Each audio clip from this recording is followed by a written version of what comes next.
Since this thing's blown up and we can't run it, I think what I might do is tech in my wife's Denali, and we might take that down to the track and see what it does. I'm guessing it might do a 15.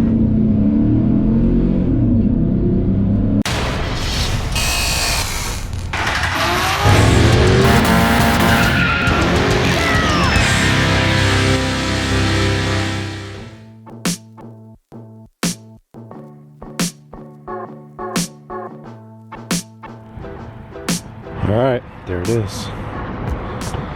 So if you didn't see already, we blew the engine yesterday. I think it just had too much boost and it threw a rod out the side of the block. When we were driving through California, it just was running bad. And what I found out was that I had never even plugged in the MAF sensor over here. And honestly, I'm surprised the thing even ran. I'm surprised we got where we were going. And as we were driving, the exhaust manifold was glowing pretty red hot at night. And I know they do that anyway, but it seemed like it was doing it quite a bit more than usual. So I plugged that in and then the thing ran awesome. It ran amazing. And then what I noticed was that there was a crack in the manifold. So we went to go rip this thing in the desert. It was like really rough washboard stuff. And when I looked around, I noticed the turbo was just like flopping around. You can see the cobbled together attempt to fix it. But then I stopped for gas, and this little actuator rod for the wastegate, I decided I was going to shorten it, crank it a few cranks. So I think what happened is I cranked it too far and didn't allow it to operate as much as it should. The motor was starting to get noisy. It was ticking a lot, and I thought that maybe it was because this was loose and that this was flopping around, making that noise. The next thing that happened is this thing blew out for good, and then the turbo just fell over a little bit. But we were just gonna like limp it to the event. But we got back on the on-ramp, you know, maybe a mile in, it just completely died. If we look in here, that is a big hole. So we sent the rod through the side of the block. Luckily, I have a friend who lives close. He came and got us, took us to our tow vehicle that was at the Zip Tie Drags event that we left there. 2 in the morning, we picked up the car, came back to the hotel, got a full night's rest. We're super late. We're not even going to get to the event until the end of the second day, but that's all right. We had an adventure, and it was lots of fun. We have a story to tell. So I kind of figured this thing would blow up eventually, and it would just be a reason to do something more interesting with it. I'm here gassing up, and I just realized that I 100% forgot to talk about what the real problem was to start this whole thing. So when we left, I had only pulled this thing on the trailer. We had never driven it any considerable amount of distance after getting the turbo thing set up. So I just threw a bunch of stuff in the back of the truck, put it on the trailer, towed it to Tucson, and we finished putting it together in front of AutoZone in about an hour, so that in the rain, so that we could just like drive off in it.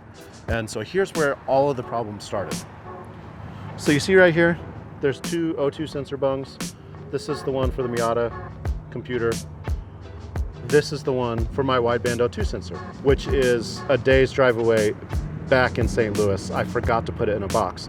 So this was the first thing I was going to do when I got here, was put my wideband O2 in. So that and the boost gauge that we never hooked up. You need that stuff to know that you're safe, that your AFRs are good so you don't blow up something. This would be a totally different story if I had spent thousands of dollars on a motor, and I would never fly blind like that. But this is a $200 car total, besides the time I have in it and a couple parts. I mean, it's junk. The car itself had 280,000 miles on it. The engine could have that. I have no idea. That's why we did it. Best advocate for the first time you do something like that, go with something cheap. This is why junkyard LS motors are great, because you can turbo them, blow them up, and not be out a lot. So learn on something first. Blow something up to learn before you spend high dollars on something. Everybody will tell you you need to spend thousands of dollars on something, and that's not what you need to do the first time. The first time you need to just do it and figure it out. That's my rant for now. Racing, I got my tickets on here. I'll stand up here, find a place to sit, unload your car, and then come back over the deck. Okay, thank you. Yep. Good luck with that.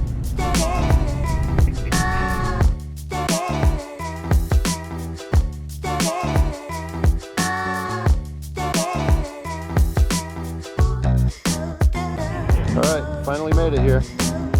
So we finally made it to Zip Tie Drags, my first West Coast car event, and was filled with all kinds of cool roadkill style vehicles. Among my favorites were Denver Beer and Oil, who had all these like hacked together BMWs with V8 swaps. It's like a BMW El Camino LS.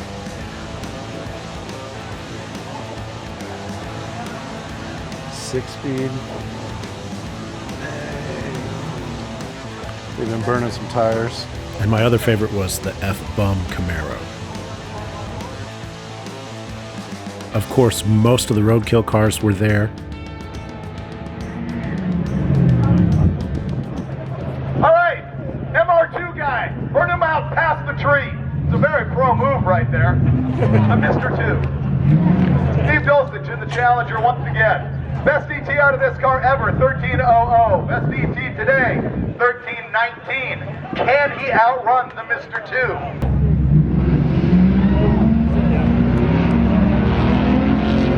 I think there's a chance that Dulcich is going to win this one.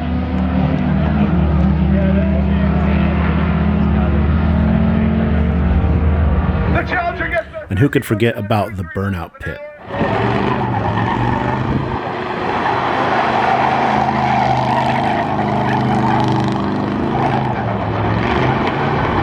If you stick around to the end of this video, there will be lots of footage of smoky burnouts.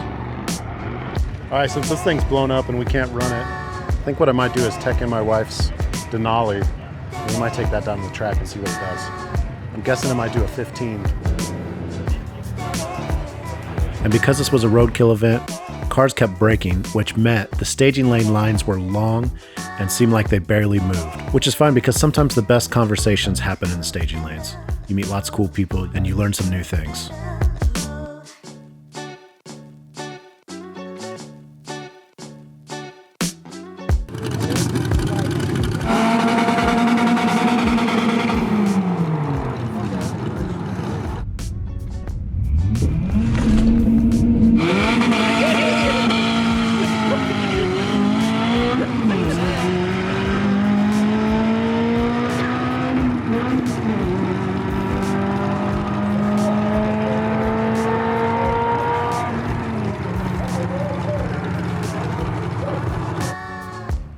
Thank you.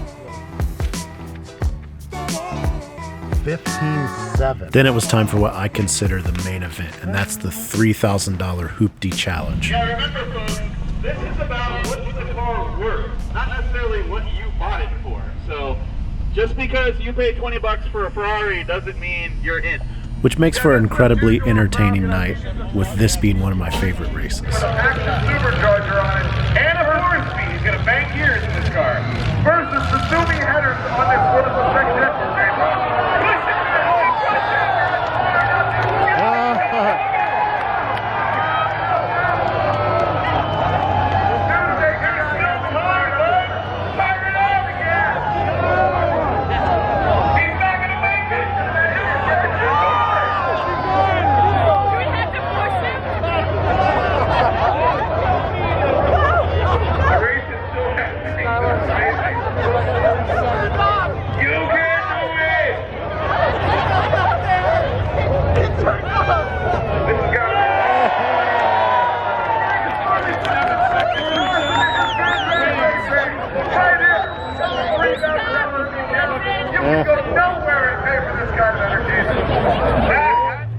The rest of the night was dominated by this white S10, who I'm sure was sandbagging the entire time. And even though he was running in the 9s, I don't think we saw his fastest time. I think these guys now know that they're not going to be able to sandbag if they've been paying any attention or if they've got any spotters at all. My money's on the mini truck, dude. Let's go with Studebaker, or Rambler rather, Rambler.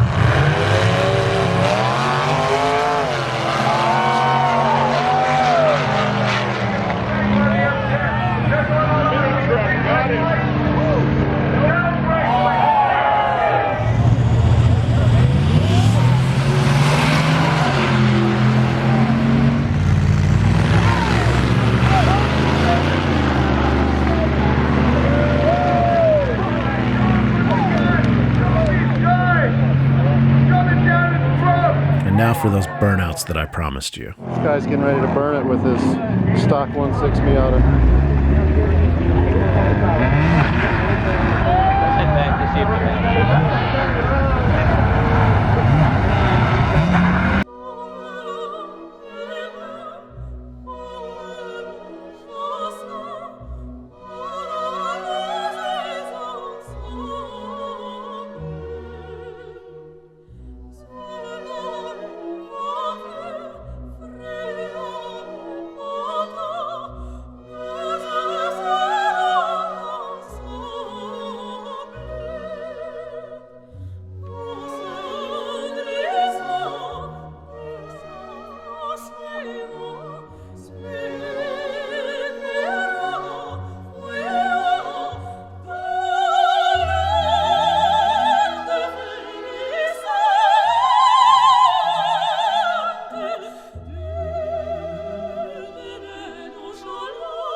Thanks for watching. If you were at the Zip Tie Drags and you had a favorite car, let me know in the comments which car was your favorite.